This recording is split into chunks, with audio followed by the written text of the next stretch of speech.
오늘 하나님께서 우리에게 주신 말씀은 이사야 30장 18절에서부터 33절 말씀입니다.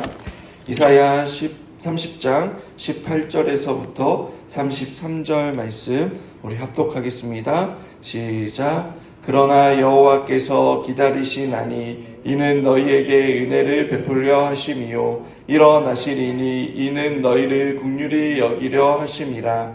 대저 여호와는 정의의 하나님이시라. 그를 기다리는 자마다 복이 있도다. 시온에 거주하며 예루살렘에 거주하는 백성아, 너는 다시 통곡하지 아니할 것이라. 그가 내 부르짖는 소리로 말미암아 내게 은혜를 베푸시되 그가 들으실 때에 내게 응답하시리라. 주께서 너희에게 환난의 떡과 고생의 물을 주시나 내 스승은 다시 숨기지 아니하시리니 내 눈이 내 스승을 볼 것이며 너희가 오른쪽으로 치우치든지 왼쪽으로 치우치든지 내 뒤에서 말소리가 내 귀에 들려 이르기를 이것이 바른 길이니 너희는 이 길로 가라 할 것이며 또 너희가 너희 조각한 우상에 입힌 은과 부어 만든 우상을 올린 금을 더럽게 하여 불결한 물건을 던짐같이 던지며 이르기를 나가라 하리라.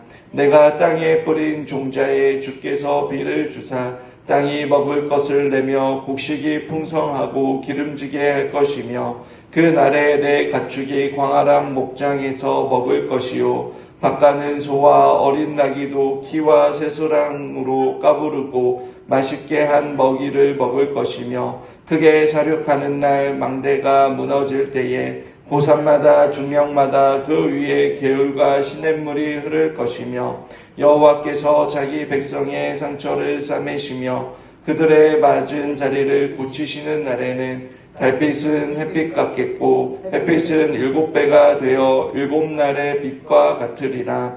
보라, 여호와의 이름이 원방에서부터 오되 그의 진노가 불붙듯 하며 빽빽한 연기가 일어나듯 하며 그의 입술에는 분노가 찼으며 그의 혀는 맹렬한 불 같으며 그의 호흡은 마치 창일한 목같이 미치는 하수 같은즉 그가 멸하는 키로 열방을 까부르며 여러 민족의 입에 미혹하는 재갈을 물리시리니 너희가 거룩한 절기를 지키는 밤에 하듯 노래할 것이며 피리를 불며 여호와의 산으로 가서 이스라엘의 반석에게로 나아가는 자같이 마음에 즐거워할 것이라.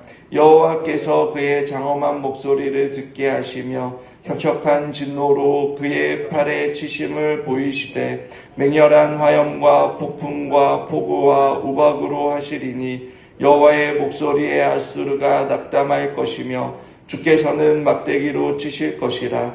여호와께서 예정하신 몽둥이를 앗수르 위에 더하실 때마다 소고를 치며 수금을 탈 것이며 그는 전쟁 때에 팔을 들어 그들을 치시리라. 대저 도벳은 이미 세워졌고 또 왕을 위하여 예비된 것이라. 깊고 넓게 하였고 거기에 불과 많은 나무가 있은즉 여호와의 호흡이 유황 개천 같아서 이를 사르시리라. 아멘.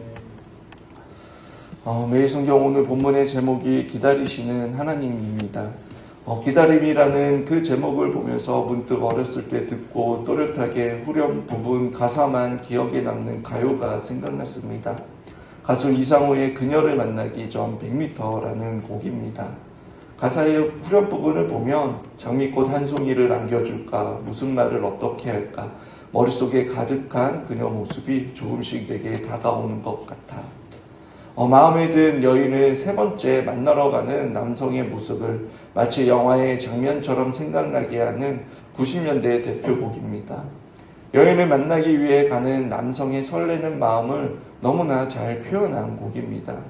제가 초등학교 입학할 때에 발매한 곡인데 당시에 어디를 가든지 들을 수 있는 곳이기에 반복되는 후렴 부분은 아직도 기억에 남고 멜로디는 가끔 기분이 좋을 때 콧노래로 흥얼거릴 때도 있습니다. 아마 여러분들도 누군가를 설레는 마음으로 기다려 보신 적이 있으실 것입니다. 오늘 본문에서도 하나님께서 이스라엘을 기다리시는 장면이 기록되어 있습니다. 그런데 이 기다림은 앞에서 이야기한 기다림과 조금 다른 기다림인 것 같습니다. 어제 본문에서 살펴봤듯이 하나님께서 위기 가운데 있는 남유다가 여호와 하나님만을 의지하기를 원하셨습니다. 그러나 남유다가 선택한 것은 애굽과 동맹하는 것이었습니다. 남유다가 애굽과 동맹을 맺었다라는 것은 영적으로 하나님과 맺은 언약을 파기하는 것이었고 죄에 죄를 더하는 것이었습니다. 그러나 그럼에도 불구하고 하나님께서는 이스라엘 백성들이 회개하고 하나님께로 돌아오기를 기다리고 계십니다. 18절에 이렇게 말씀하십니다. 그러나 여호와께서 기다리시나니 이는 너희에게 은혜를 베풀라 하심이요 일어나시리니 이는 너희를 긍휼히 여기려 하심이라. 대저 여호와는 정의의 하나님이시라. 그를 기다리시는 자마다 복이 있도다. 여러분, 하나님의 기다림과 우리의 기다림이 만나는 순간 역사가 일어난다라고 18절에서 말씀하고 있습니다. 비록 이스라엘은 그들의 죄로 인하여 죄에 대한 대가를 치르게 됩니다. 그러나 하나님께서는 정의의 하나님이시기에 죄의 대가를 치른 이스라엘을 포기하지 않으시고 이스라엘의 회복과 은혜를 베푸시기 위해 일어나신다라고 말씀합니다. 그리고 무서운 심판의 순간에 그루터기와 같이 하나님만을 신뢰하고 기다리는 자에게 복을 주시며 하나님의 구속 역사에 쓰임받는 자들이 되게 하신다라고 말씀하고 있는 것입니다. 19절에 다시는 통곡하지 아니할 것이고 그들의 부르짖는 소리에 은혜를 베푸시되 응답하시리라 라고 말씀합니다. 하나님은 언제나 늘 그 자리에 우리와 함께 하시는 분이십니다. 늘 우리의 손을 붙들고 계십니다. 하지만 연약하고 미련한 우리는 여러분 눈앞의 문제와 나 자신의 감정과 생각을 앞세워 하나님을 거부하고 내가 편한 대로 내가 하고 싶은 대로 내 감정과 마음이 앞서는 대로 결정하고 행동할 때가 있습니다. 하지만 하나님은 그런 우리조차도 기다리고 계시는 분이십니다. 결코 우리의 능력과 지혜로 살아갈 수 없음을 고백하며 구원의 하나님께서 일어나 은혜를 베푸시고 나를 찾아오시는 그 주님을 기다릴 때에 구원의 역사도 회복의 역사도 시작되고 이루어지는 것입니다. 에레미야 예가 3장 33절은 주께서 인생으로 고생하게 하시며 근심하게 하심은 본심이 아니시로다라고 말씀하고 있습니다. 하나님의 본심은 우리가 죄 가운데 있다 할지라도 그것을 알려서 돌이켜 죄로 인해 불행으로부터 우리를 건지시고 영원한 삶으로 우리를 초대하시는 것입니다. 오늘 이 새벽 우리를 향하신 그 하나님의 간절한 마음을 깨닫고 저와 여러분 역시 주님의 도우심과 은혜를 간절히 사모하며 주님의 그 오심을 기다리는 자들이 되시길 바랍니다. 그렇게 기다리는 자들에게 하나님께서 주시는 은혜는 그럼 구체적으로 20절에 주께서 너희에게 환난의 떡과 고생의 물을 주시나 내 스승을 다시 숨기지 아니하시리니 내 스승을 볼 것이며, 그리고 21절에 너희가 오른쪽으로 치우치든지 왼쪽으로 치우치든지 내 뒤에서 말소리가 내 귀에 들려 이르기를 이것이 바른 길이니 너희는 이리로 가라 할 것이며, 구원의 시대에 그런 물질적인 것과 영적인 것의 전망을 대조적으로 보여주고 있습니다. 환난의 떡과 고생의 물은 죄수들에게 주는 최소한의 음식입니다. 죄로 인하여 심판받고 포로의 시대가 지날 때에 풍족하진 않지만 그리고 그들의 생존에 필요한 것을 하나님께서 반드시 공급해 주신다는 것입니다. 하지만 물질적인 어려움과 달리 영적으로는 하나님과의 관계는 온전히 회복된다라고 말씀합니다. 하나님께서 이스라엘의 스승으로 그들에게 말씀하시고 가르쳐 주십니다. 예루살렘 주민이 두 눈으로 여호와를 보고 그분을 의지할 만큼 역사해 주신다라고 말씀합니다. 마치 목자가 양떼를 돌보고 이끌듯이 다른 길로 가지 않도록 그들을 보살펴주고 다시는 잘못된 길로 가지 않도록 지켜주시는 것입니다.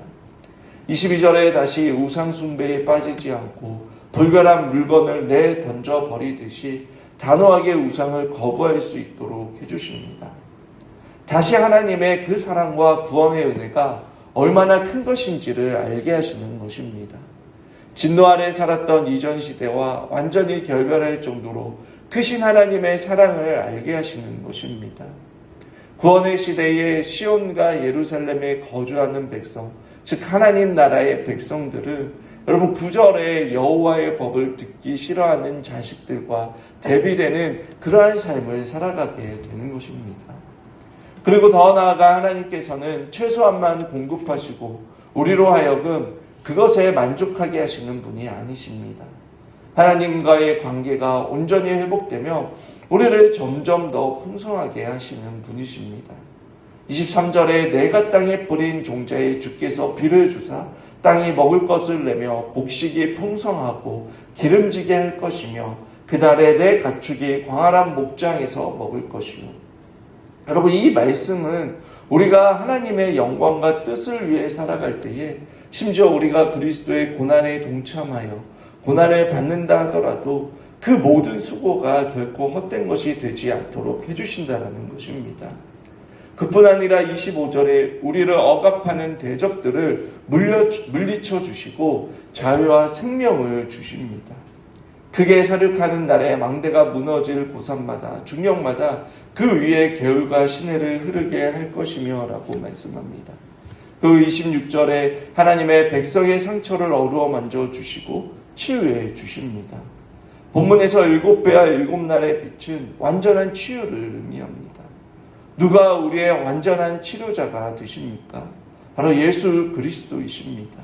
죄와 죽음의 어둠 속에 고난과 고통당하는 자들의 시름을 들으시고 빛으로 우리에게 찾아와 저와 여러분 대신하여 십자가에 못 박혀 죽으신 주님께서 우리를 자유케 하시고 치유해 주십니다. 그것이 구원이며 하나님의 통치를 받는 삶의 모습인 것입니다. 그리고 이어서 27절에서부터 33절은 여러분 유다를 향한 하나님의 심판이 이제는 여러 민족들로부터 하나님의 백성을 구원해 주시는 내용을 기록하고 있습니다. 하나님의 진노가 불붙는 것 같으며 하나님의 입김에 민족들이 날아가 버립니다. 남김없이 멸망을 당하게 됩니다. 또 이스라엘의 반석이신 여호와께서 직접 맞대기로 아수르를 치십니다. 그분의 진노의 막대기였던 아수르가 이제는 하나님께 매를 맞습니다. 31절에 여호와의 목소리에 아수르가 낙담할 것이며 주께서 막대기로 치실 것이라. 하나님을 끝까지 거절하고 애굽을 의지한 자들과 또 하나님의 백성을 대적하고 핍박한 그들 모두에게 그날은 심판의 날이 될 것입니다. 하나님은 그들을 위해 도벳을 준비하셨습니다. 오래전부터 마련되었다라고 말하고 있습니다. 33절에 불사르던 곳이라는 그 의미의 도벳은 암몬신 몰렉에게 인신제사를 드리던 예루살렘 밖의 장소로서 그런 심판과 형벌을 의미합니다.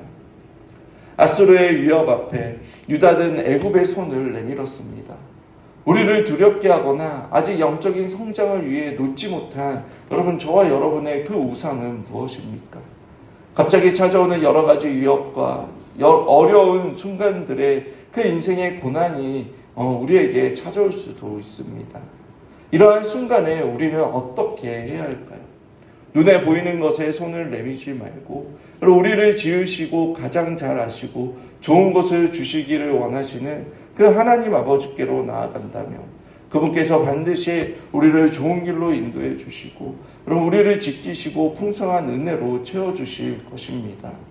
말씀을 정리하겠습니다. 한 심리학 연구소에서 재미있는 실험을 하였습니다.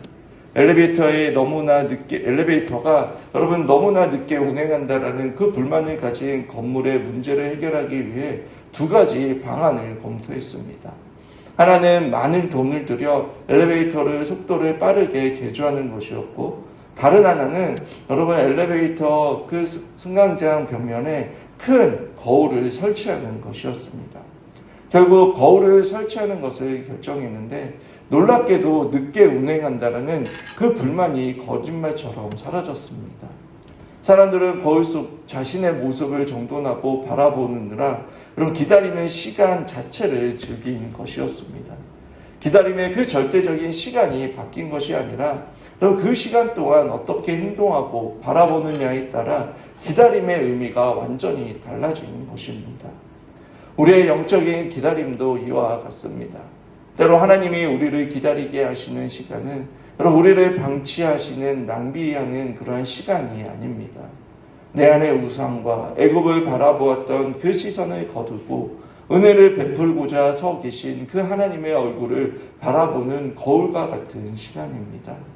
우리 이 새벽 혹 하나님이 나를 기다리시는지 않는지는 돌아보기를 원합니다. 혹 여러분이 하나님을 간절히 기다리신다면 여러분 지치지 않고 하나님을 기다리며 바른 길을 알려주시고 마음이 무너지지 않고 인내하며 하나님께서 원하시고 기뻐하시는 것을 선택하고 깨달을 수 있는 그러한 자들이 되게 해달라고 기도하는 그 주님과 친밀한 교제를 나누는 이 시간이 되길 주님의 이름으로 축원합니다.